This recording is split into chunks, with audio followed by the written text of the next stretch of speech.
ஏன் ஒரு மனிதன் ஒரு முழு சமூகத்தை அழிக்க நினைத்தான்? ஏன் அடல்ஃப் ஹிட்லர் யூதர்களை குறிவைத்தார்? இதற்கு ஒரே காரணம் இல்லை, பல காரணங்கள் சேர்ந்து இது நடந்தது. சில முக்கியமான விஷயங்களை கொஞ்சம் மேலும் தெளிவாக பார்க்கலாம். ஒரே காரணம் இல்லை என்பதே இங்கே மிக முக்கியமான உண்மை.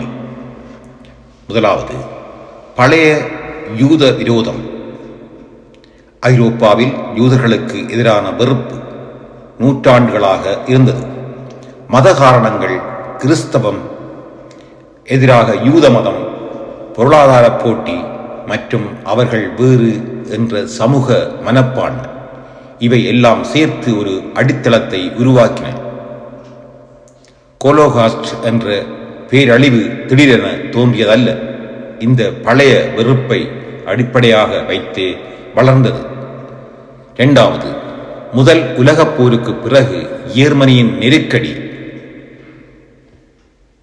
வேர்ல்ட் வார் தோல்விக்கு பிறகு ஜெர்மனி மிகவும் மோசமான நிலைக்கு தள்ளப்பட்டது. பொருளாதார வீழ்ச்சி, வேலை இழப்பு, தேசிய அவமானம். இந்த சூழலில் மக்கள் யாராவது காரணம் தேடினார்கள். அதை பயன்படுத்தி கொண்டார் அடல்ஃப் ஹிட்லர். மூன்றாவது, அரசியல் பலியாடு உருவாக்குதல். ஹிட்லர் ஒரு திட்டமிட்ட அரசியல் முறையை பயன்படுத்தினார். நமது எல்லா பிரச்சனைகளுக்கும் யூதர்கள் தான் காரணம் என்று கூறினார். இது உண்மை அல்ல, ஆனால் மிகவும் சக்தி வாய்ந்த அரசியல் ஆயுதம். ஒரே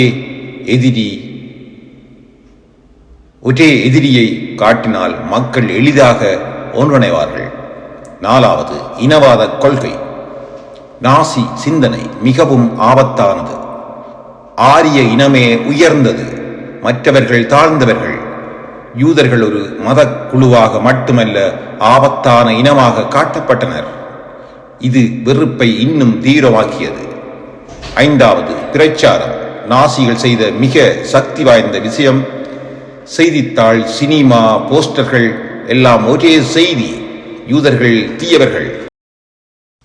இந்த தகவல் தாக்கம் மக்கள் எண்ணங்களை மெதுவாக மாற்றியது. முக்கியமான இது ஒரே மனிதன் திடீர் முடிவு அல்ல.